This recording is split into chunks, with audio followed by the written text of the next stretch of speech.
Welcome back to our anime show. I'm Binge Monster. And I'm Green Queen. A Green Queen. Eh, the what? A Green Queen.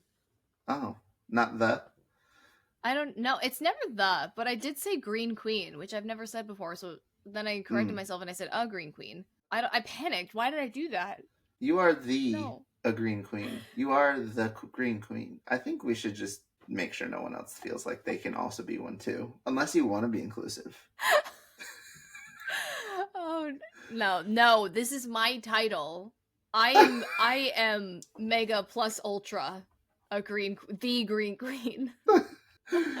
Oh I well, if don't know. someone tries to steal your name, we'll have to come for them, which is a great segue into Mm. today's topic: stealing intellectual property and names. At the very least, like at the very least.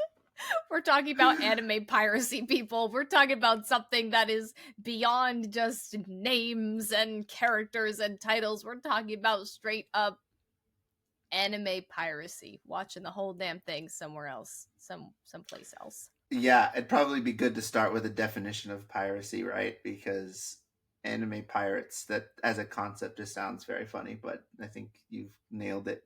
Why this is a big topic. I mean, ultimately, anime piracy may not initially feel like a particularly comfortable conversation to talk about, but it is one that we both felt is really important to talk about. There are so many recent things that have happened uh, internationally to combat anime piracy. Um, it's a tough conversation to have, though. I mean, ultimately, subscriptions are expensive, and not everyone can afford to pay the Crunchyrolls and the Netflixes of the world to watch anime. Um, and even if they do, they don't always have the library of shows that people sometimes want to watch. And so I think anime piracy has always been somewhat controversial, but it's really impacting the anime industry, and that's something we'll talk about on this episode. But there was a report back in 2022 that it's cost the anime industry close to $52 billion in 2022 alone. That figure was calculated to understand how piracy, both manga and anime piracy, is affecting the industry. And this piracy issue has led to the formation of a number of international organizations and coalitions that are now, really focused on countering piracy efforts and third party operators, which we'll talk about as well. One of which is called the IAPO, and most recently, there were a number of raids with a coalition of a number of companies, including Brazil, Korea, and Japan, task force with targeting those pirating operators. Um, so there's a number of really interesting developments, and we just wanted to talk about it to bring some space to the broader question of, how much does it really impact the anime industry? How big of a problem is it? Who does it really affect? And how is Japan trying to combat this issue? Um, and before we start talking about the problem, though, like, what are some of your high level thoughts that you think about as it relates to this problem that you want us to keep in mind as we go through it? Yeah, I think that we've touched on this somewhat before on the podcast. I think you and I have both said, if I'm in a place where I have, the privilege to be able to afford a subscription service, which thankfully, I do for the most part, I would prefer to do that, just in the hopes that that money that I pay goes towards the people that are over in Japan doing the animation Mm, and the voiceovers and the voiceover artists here and what have you. yeah. But the hard reality is that it's really tough because there are so many titles, and with licensing, like, there is not a, and rightfully so, there shouldn't be a all-encompassing monopoly on who has all of the anime. Mm-hmm. available, because that's obviously not right either. So it's like you're looking at what a 14.99 Crunchyroll, and then you're looking at a 17.99 Hulu, and then you're looking at Netflix, and some of these will have like overlapping anime where it's like, okay, well, maybe I can watch this new anime coming out. Like I think Zom 100 was like on Netflix and Crunchyroll Mm-hmm. as it was coming out. But then, if you go to Netflix, you'll find like the original Naruto, but you don't have Shippuden. So then you have to go over to Crunchyroll. Like it's such a Mm. hard web that obviously not that's not something that is realistic for everybody. So that's Mm-hmm. like kind of the moral ground that you walk on of like everyone should pay for anime, but it's like what happens when like that is not a feasible thing, of which it's not, and especially Yeah. when I talk about the podcast, like one of our missions is to make anime conversation and appreciation like accessible and digestible, and like just really spread that like deeper love of like anime, its industry, and Japanese culture and as a whole. So those are some of my high level thoughts. Like it's a tough conversation, but I think that some of the things that we're going to touch on today are not things that I think the average anime fan and even a hardcore anime fan wouldn't at least be interested to kind of understand a little bit further. Yeah. um so yeah, those are my. Do you have any other like thoughts, just you binge monster, on this? My quick thoughts are, I hope that people who are seasoned anime watchers give what we have to say a thought, because you know when I first started out watching anime, there weren't sites like Crunchyroll that were legally licensed to distribute anime at a large enough scale where we could go, here's the de facto site we go to. And really, um, Toonami and Four Kids channels on television were the main places that we could go to watch anime. And so, like, it's an uncomfortable and confusing topic to think about without really doing research, which is why I'm so excited to talk about it and like to dedicate a lot of this episode to two seasoned anime watchers. But to your point, I think even new anime watchers will really appreciate learning this. I think this is really relevant and important for everybody. But I think for seasoned anime watchers in particular, why this is important is because many of us grew to love anime by means of pirated websites. And that was out of Yeah. necessity. Like there just wasn't a Mm-hmm. place to go watch it. We had to. And so Yeah. like seeing them get shut down so consistently these days is really kind of Mm-hmm. jarring. On one hand, I am on Crunchyroll now. Like I can't think of the last time I've had to use an illegal site to watch an anime. It's been many years since I've absolutely had to do that. And fortunately, I'm in a financial situation where I can really do that. But I quite literally mean that the database just didn't exist. Like we had to use pirated Yeah. stuff. So the idea that this is now being cracked down on is a little bit strange. Um, The mixed like emotions, like I can only yeah, imagine like having like almost like nostalgia yes. over watching, episodes of Naruto come out week to week on a pirated website, and then having that website be shut down. Like, I don't know. I mean, it's not like I didn't feel bad about it, but at the same time, I was kind of like, well, what is the alternative? Like, there is no alternative, so I'm not going to feel bad about it. Like I Yeah. wanted to watch Naruto, I wanted to watch Bleach, I wanted to watch it when it first came out. Mm-hmm. Um, I didn't want to wait, so I don't know, but I think hopefully everybody gets a little something out of this episode, which really brings me to like framing the problem, because I want to start with the problem. I want to start with why this is, such a big deal and why this is such a problem, and hopefully this can resonate with people, new and seasoned anime fans, regardless of which of those two you consider yourself. Just to get going here, when we talk about online piracy of from a broad perspective, we're talking mostly about manga, anime, and video games together, because ultimately, for a particular title, the revenue that's generated or the things that are being pirated usually fall under all three of these categories. Like I don't know how often video games are being pirated, but certainly indirectly the video game market is impacted, and we'll talk about that in a minute. But if we look Mm-hmm. broadly, according to a study and according to an article that came out by the CBR, the Comic Book Review, in 2021 there were around 15 billion in losses of revenue as it related to manga, anime, and video game pirating, which was a 5 times increase from 2019, from a 3 billion problem to a 15 billion problem in 2 years between 2019 and 2021, which kind of makes sense because that's like COVID, right? That's like a lot of people came back to anime and COVID resurged, and I'm sure people who Yeah.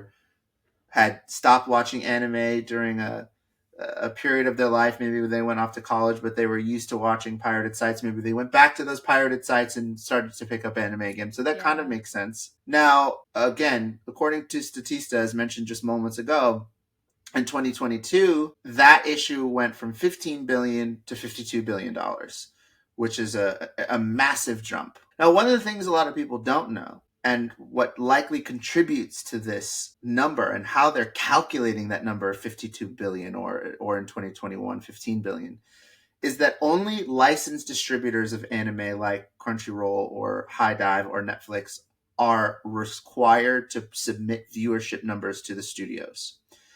And this impacts mostly the studio and the producer's abilities to understand consumer demand for any given title. And that's a big Mm-hmm. problem for a couple of reasons. Number one, it's the major contributing factor into the decision of what shows get renewed for new seasons, which is why there's often a ton of season ones, but never a season two. Number two, it also factors into the decision that companies make when they decide whether or not it makes sense to create merchandise. So if you have an anime that you really love and you want a T-shirt or shoes or something with your favorite character's name on it, that may never happen unless the businesses that assess consumer demand see the right numbers and go, okay, it's worth creating a product that can sell not only in general but internationally and maybe within your country, right? Because they do that. Mm-hmm. They have to factor in all of these things like shipping those products to your country specifically, which for every country that's going to be different. So there needs to be a certain level of demand, and that's at the country level, not internationally. And then ROI for advertisers. Like if there's not enough viewers, the advertisers are not getting enough eyeballs on their ads, and advertisers pay studios and are the main coin purses for these studios to pay their staff and to fund animes getting created in the first place.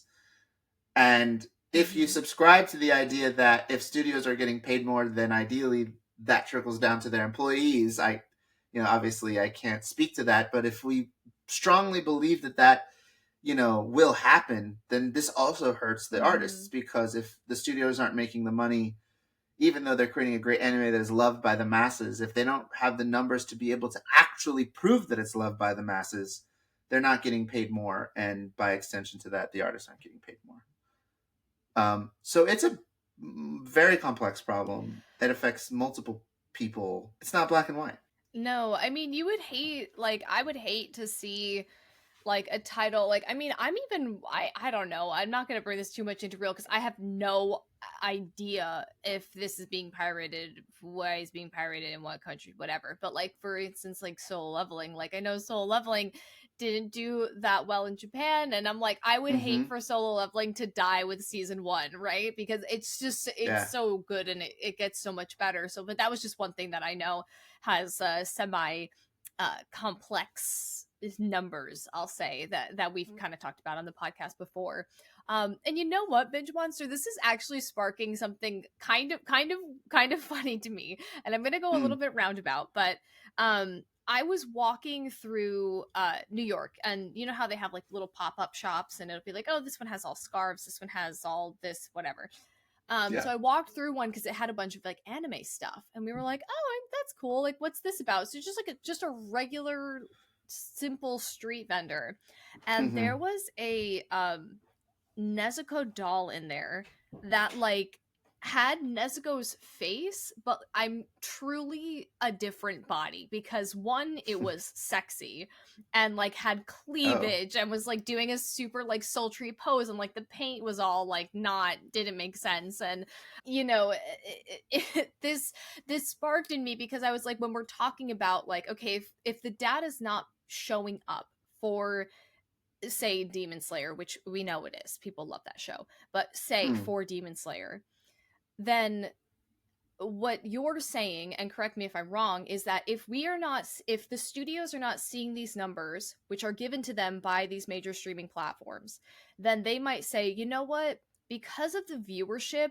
people are probably not going to buy as many of these really authentic, nice looking Nezuko dolls that are a little bit more in line with her characteristics. So maybe we shouldn't make those, or maybe we should make more of those and actually distribute more of them to the States, or throughout Japan, China, wherever. Mm-hmm. So I think it also gives, you know, it gives folks an opportunity to see more authenticity as far as like you were saying, merchandise. Mm-hmm. And it not only like will continue titles that we want to see, but also like proper merchandise and Mm-hmm. things like that. That's what you were saying, right? That's like kind of an example of what the trail could be. Yeah, ultimately, right? I think this might be pretty insightful. The way that advertisers and the way that the manufacturers or the businesses that create these toys assess viewership numbers is they look at viewership by demographic. And this is Mm-hmm. important to understand because they have target demographics that they want to sell to. So if all of a sudden I'm just going to use a really controversial example to start with, but if you're a tobacco company, for example, and I'm doing this intentionally, right? God, Because not tobacco where I thought you were companies, going. where did you think I was going? I thought you were staying with anime. That's so funny. I'm so sorry, everyone. Oh, no, no. So if you look at a tobacco company, and I use them as an example because they are and that's an industry. Tobacco companies navigate in an industry where they historically invest heavily in marketing because that's how they get their customers. Right? So they may have a target Mm. demographic that they sell to or that they want to sell to. So maybe they're trying to reach the 18 to 23-year-olds. And in Japan, they want to see the viewership numbers of 18 to 23-year-old males watching a show so that they can buy a commercial slot when the anime is on commercials.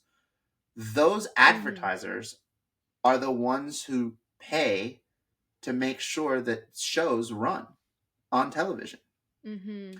And if the viewership numbers are down for certain demographics, the same is true for toys and merchandise. Like if they want to target 30 to 35-year-olds who are interested in luxury goods and Coach wants to, you know, do a fashion line for Naruto, if the numbers aren't there, then they may feel like even if they create the fashion line or the toy line, if the viewership isn't there, they're going to assume since no one's in their target demographic watching this, why make it?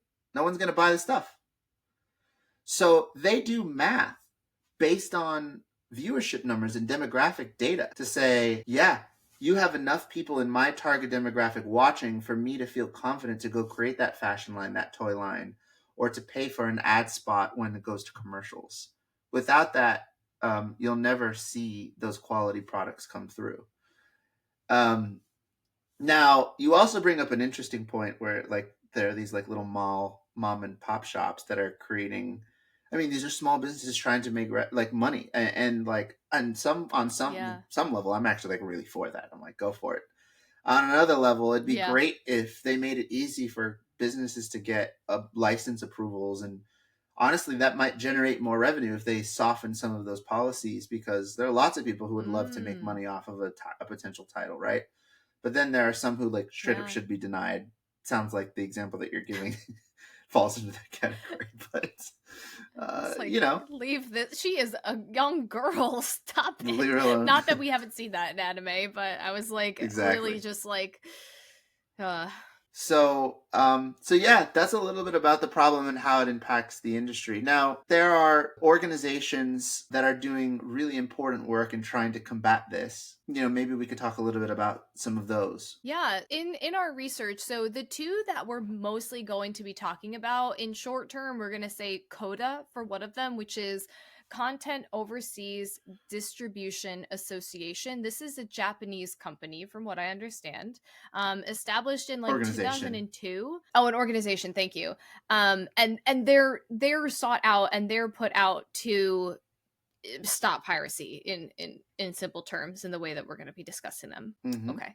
And then the second one we're going to talk about is IAPO. IAPO being Anti-Piracy Organization. International, pardon me. Very key to that. Actually, very key to that.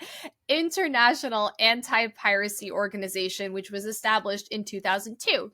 So the IAPO, basically, from what I understand, is a bunch of larger companies came together to combat the piracy of, Japanese and different Korean titles and so forth. We're talking about webtoons, anime, manga, everything. Some notable companies or studios that are under this that I definitely want to highlight just because I think they're really important: Kondasha, Aniplex, Studio Ghibli, Bandai Namco Arts, Toei Animation, and the Motion Picture Association, which is a US based company, of course. And under that umbrella is, members such as like Sony Pictures, Netflix, etc. And then there's also a Copyright Society of China that's involved, and then other groups from South Korea and Vietnam, I believe, as well, right? And I think those are the ones they're expected to join the IAPO Oh, okay. coalition soon.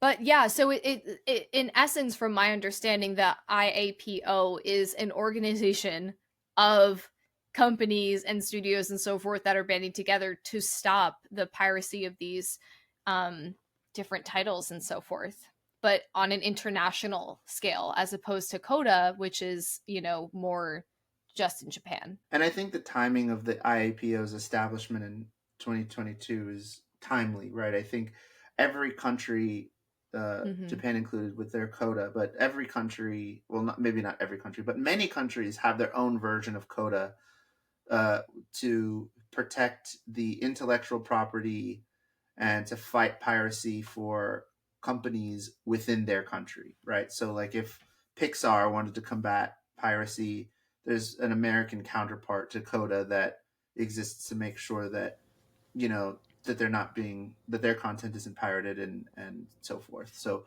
um, Mm. I think it's timely, though. I mean, ultimately, it seems like media piracy is at an all-time high, which makes sense, right? We have a every day we have a larger and larger number of people utilizing the internet more.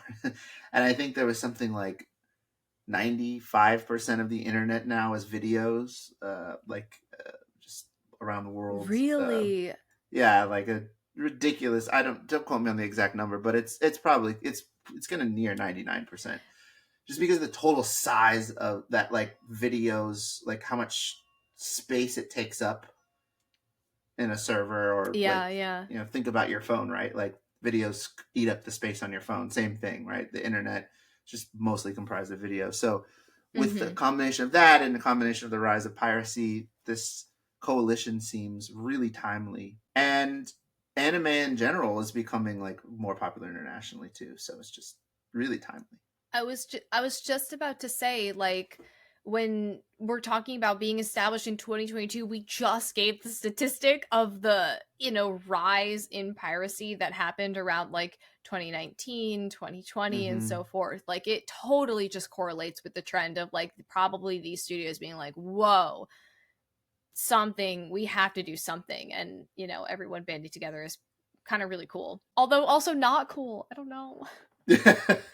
I think it's pretty impossible for them to like truly estimate on the merchandising side how much revenue they're not generating, because to your point, like how are they accounting for a small business at a mall? that's selling a toy like what you described. Like I don't know, maybe they're just estimating likely how long that is. I mean, how often that's happening. Excuse me. Globally, and they're contributing that number to the 52 billion figure that we gave earlier. I'm not sure, but clearly it's a big issue. And these organizations have gone to work. The reason we wanted to have this episode focus around this is because there have been some recent successes that are pretty big deal.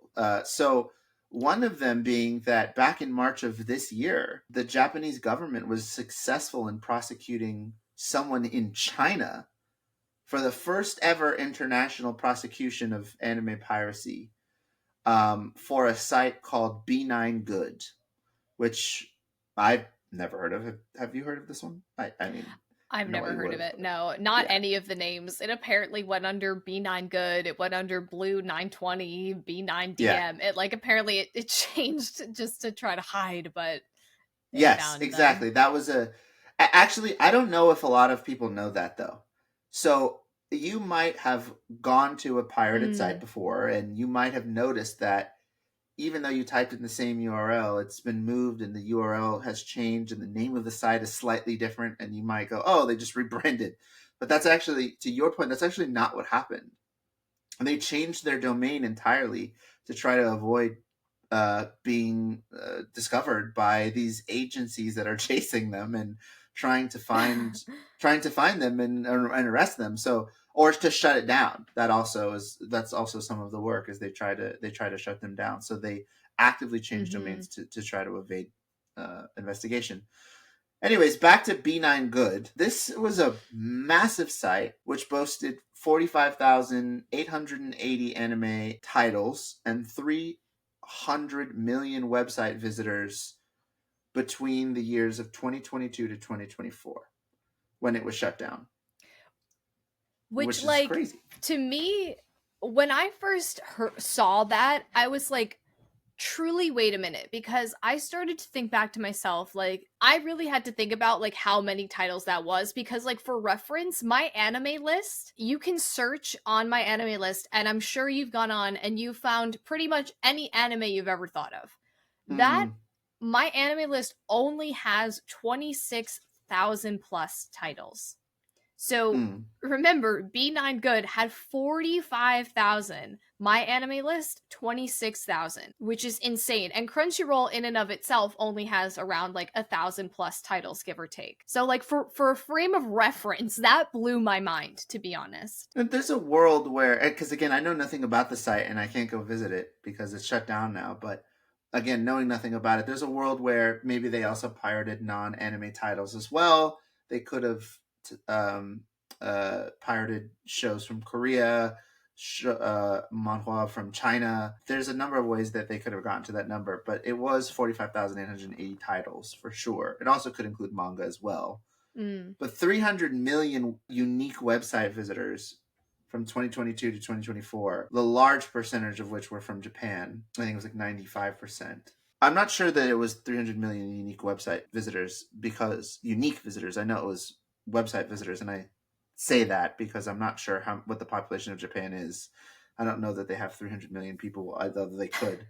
If 95% of the visitors were from Japan, that number sounds rather high. It was probably, I don't know, a lot of repeat visitors. So it probably wasn't unique visitors, Yeah. but we got Mm. these data points from the Nikkei news that just came out, as well as Comic Book Review. So I believe them to be substantially vetted. A couple of other things that were interesting about this.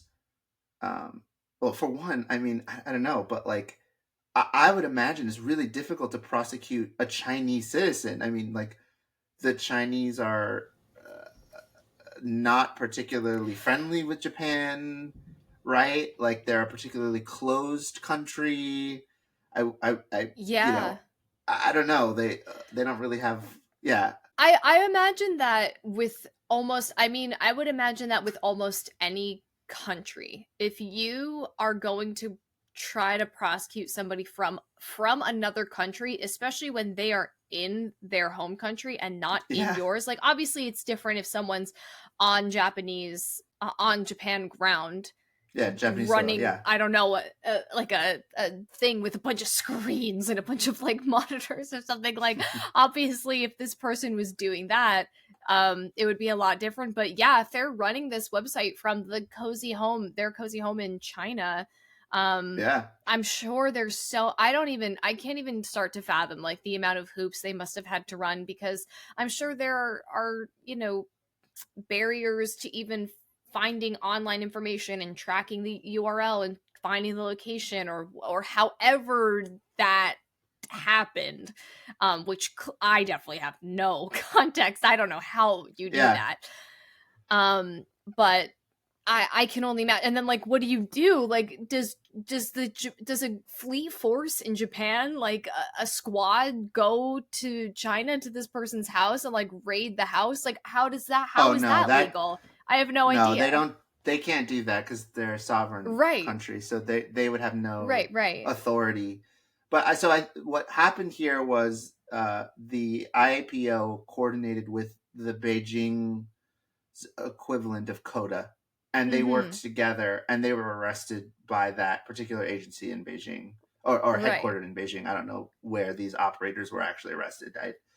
They might have been in Beijing, but the agency's headquarters is in Beijing. And Mm-hmm. the other thing that you would think is that this would need to be a pretty large operation to get that kind of um, willing collaboration from the Yeah. Beijing counterparts. But actually, I think there was like 3 or 4 people arrested, and that's it. If it was like a large scale operation, you'd think that like a task force like that would be utilized. But I mean, like I said, even with 3 or 4 people, there's a lot of damage that a site like this can do, given what we've already said, right? Like 300 million unique visitors watching multiple shows. If you think about the lack of information that was shared with the studios and how much that could have impacted certain decisions, like that's a huge number, right? Yeah. Like, I wanted you to elaborate on like what you meant. Like, what do you mean when in yeah, your so last like statement? let's assume that you believe that only 200,000 people watched a show, right? Like Mm-hmm. I don't know. I'm just thinking of a random one, like Classroom of the Elite season 1, because all of the platforms that license that show reported numbers, and it only came out to 150,000 people are actually watching this show, but 20 million people actually watched it on this site from Yeah. Japan. That makes that's a huge difference, right? Like, Yes, I see what and you're saying. So like that's a huge number that like the studios and the executives aren't able to account for some of the reasons that we said before. Like, what are exactly. popular titles? What are popular Right. merchandise? How much should we be paying people? Yeah, I understand. Exactly, right? And so like Yeah. maybe it's not the revenue that could come from DVD sales, which is like a very typical channel for studios to make money right now, but maybe there could have been a title that if you made a brand of shoes for a backpack set for, everyone would have bought it and they have no idea, and that could have contributed to the title's continual success and like getting a season 2, and that mangaka getting paid, and the studio making more money, and like it's a big problem. Like 300 million is a lot of eyeballs, and we have no idea how many shows they were watching when they visited these sites. So, Mhm. and that's one site in 2 years, Yeah. Yeah, right? that's true. Unfortunately, the operators are not like as heavily punished as I would have expected. Like the main guy who got arrested in China was only sentenced to 3 years in prison and with a fine of $250,000. And like, granted, I don't know, like that's a big fine. Don't get me wrong, and Yeah. but like the dude was probably making half a million a year, like in advertising on his own website, like so he like was super wealthy. That's not going to be a problem, and it's only 3.5 years, and he's back on the streets and could theoretically do it again. Oh my god, as you said that, as you were saying that last sentence about how much this person makes, I'm literally like, how does he make money? Oh, but there are On his advertisements website. on his website. Yeah, of Yeah. course. Yeah, Oh and since no. he has 300 million, I mean, imagine like you go to a brand and you say like, I can guarantee 300 million people in 2 years will see an ad for your brand. Like that's how most people who run websites make money.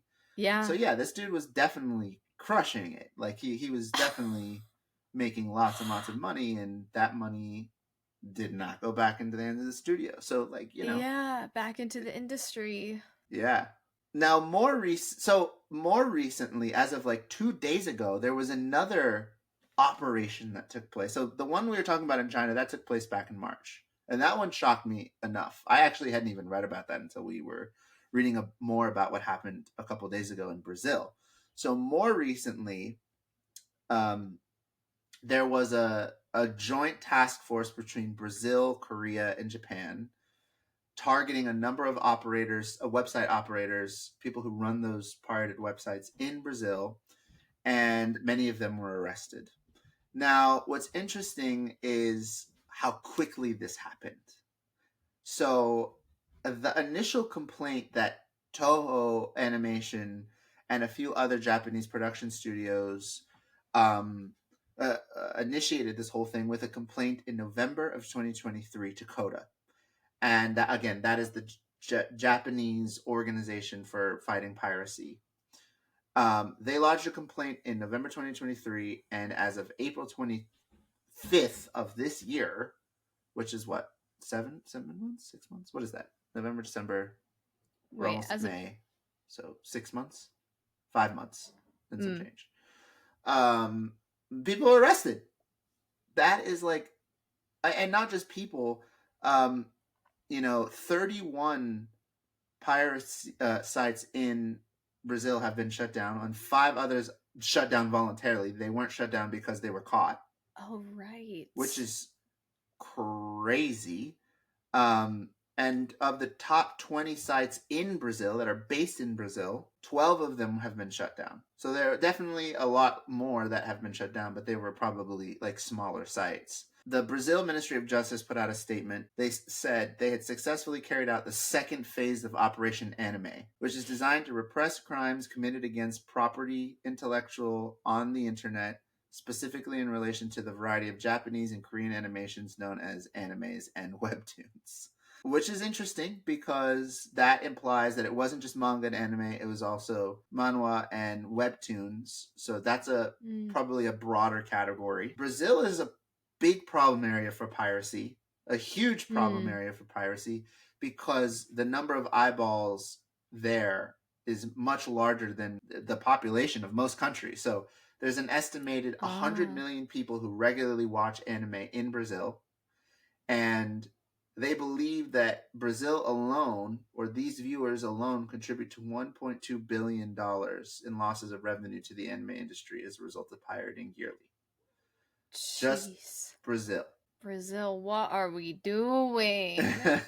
What So are we doing? it's a big problem there. Um, by the way, that estimation came from, again, Nikkei News, which Nikkei, for those of you who are like, well, I don't know what that is. That's the equivalent of the New York Stock Exchange. That's the Tokyo Stock Exchange. It's called the Nikkei. So they have a news platform, and this is where we got that information from. That estimated figure of 1.2 billion. Mm. Um, but yeah, this is a pretty big bust. I mean, tons of different sites, tons of operators being arrested, many of them shut down all in one go, and it only took 5 months and some change. That's a pretty big win. That's a pretty big win for law enforcement. I also think that it's kind of, I mean, I don't want to glaze over the fact that there were also five of them who were like, you know what, I'm good. I'm Yeah, done with this. I don't need all that. Like, I can only imagine what. I actually would be interested to see if we could find information on what the, jail time or the fines, what that were for the people of Brazil, I versus, think it was the similar. folks in China. I didn't document it well, but I think that the number of years is somewhat similar in Mm. the Brazil bust than it was in China. But you saying that made me really think that, like, how incredible of a Reddit AMA would it be if someone in Brazil was like, "Hey, I ran one of the sites that just got burned. Ask me anything." Yes, I would love that. No, that's what it is. I would have them on the show. I'd be like, The voice what? Like, changer. yeah, no video, voice changer. Like, just what was that like? Yeah. like were you like was it like how they depict like being a drug dealer in movies where you're like kind of on edge the whole time, or like I was it like Ocean's 11 where there was a plan? Like what was that like when you were just pirating so much anime into your community? Like what was that like is Yeah. something that I would be interested to know. And how did you feel when you heard your pals were going down? Yeah, and you Like, jump ship, you were like, you know what? Nah, I'm good. I actually would gotta get out of here. yeah. They sign up for Crunchyroll the day after. See, I'm good. I'm not a part of the problem. Yeah, yeah. I think broadly these organizations are putting in some work. Yeah, I think, they're very I mean, and again, like I actually just had this thought. I was like, we are laughing, but like this is, in some capacity this is very serious. Mm, Like there, and we don't know exactly in this moment on this podcast, but like this could very well be, margins that are affecting the quality of life for animators, which is a damn near well-known fact amongst everybody who consumes anime, that it's clearly an issue. These people are living off unlivable wages and like in small quarters, or doing the most just to try to survive and get by and do their craft. So it's like, if at all this is contributing to their livelihood, that is to me, a green queen, in my opinion, the thing that I am the most concerned about. So it is kind of a serious issue. I don't know, Binge Monster, what are some of your, just like, now that we've kind of presented what we know, what are some of your overall thoughts on this? it's I have conflicting thoughts. I have three main ones though that I'd like to get across. I mean, I think uh, so far we've talked about China and Brazil, and the U.S. is largely probably the worst offender. I think in one of the articles that we were reading, put up by either the Comic Book Review, I don't remember if it was Nikkei. I'm not really sure which of the two it came from, but it talked about, even with the recent successes, and there have been many, and we've highlighted a couple of them, that even with that, piracy is growing faster than what they're able to put people behind bars. And there's a company that put out some data that the U.S. is factually the worst offender for manga piracy, as it went up by almost 7% in 2023 compared to 2022.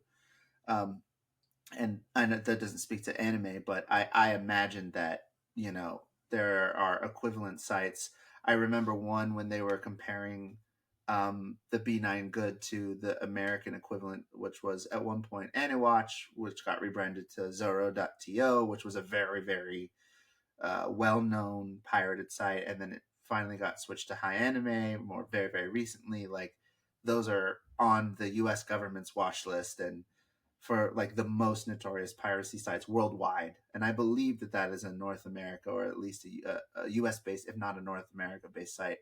So I don't want to have finished this conversation without also leaning that lens towards the US, and just make this an international but not Mm-hmm. hold Americans accountable problem, because it is. Having said Yep. that, having Mm-hmm. said that, it's very weird for me to talk about this, because in many ways, and I don't think this is even debatable. I mean, I guess it is if you really want to go there, but anime wouldn't be where it is today without these pirated sites, because without the Yeah. global availability of these titles on sites like this, the world would not have discovered anime at the scale that it has, and it wouldn't have the popularity as an art medium that it does today. So, on one hand, we can thank sites like this. And by the way, the Yeah. founder of Funimation did a talk on at Columbia University, at Columbia Business School, and he actually stated this in that talk, that we have some of these sites to thank Ooh. for the Yeah. rise of anime in the United States, which is awkward because that Funimation and Crunchyroll both started as pirated sites, and now they're the licensed ones. And they weren't able to get the Yes. license until they had the viewership, the eyeballs on their site to justify getting the license. They needed that viewership. So don't get me wrong, like this is a critical detail that cannot be overlooked, which is why Mm-hmm. earlier I made the point that they should ease on some of the policies of how they deliver licenses to small businesses that want to do things legally, because if you don't, then this is all hypocritical. Mm-hmm. On the other hand, the last thing that I'll say is the third point that I want to make is, I think about some of these markets where paying $18.50 USD. I'm just ballparking this. I don't like Crunchyroll's expensive these days. I don't know if it's 18, it might be 13. I don't know.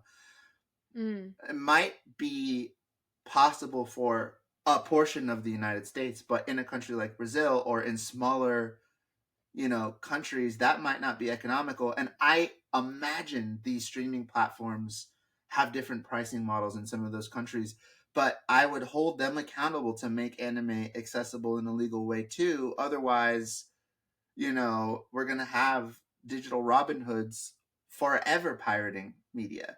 And, Yeah. at that point, it's a question about greed versus accessibility. And I'm in favor of accessibility, right? Mm-hmm. So, I don't want to end this where people might take my position as like I'm pro generate revenue for the businesses. I still want anime to be accessible, but I don't want it to hurt the industry in the way that it does.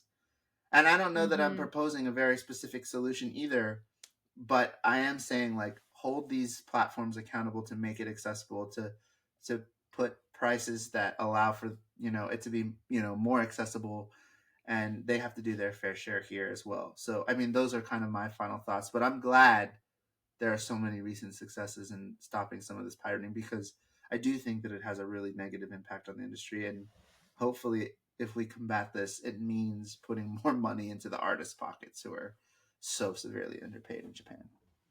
Yeah, I think you hit on some actually very, very important notes in that last bit that you talked about, that I hope that we can all consider. It's a very complex topic, and I'm sure not one that we're finished talking about on this episode by itself. I'm sure that there will be developments and we will report on them and be interested in them and, share that with our listeners as well.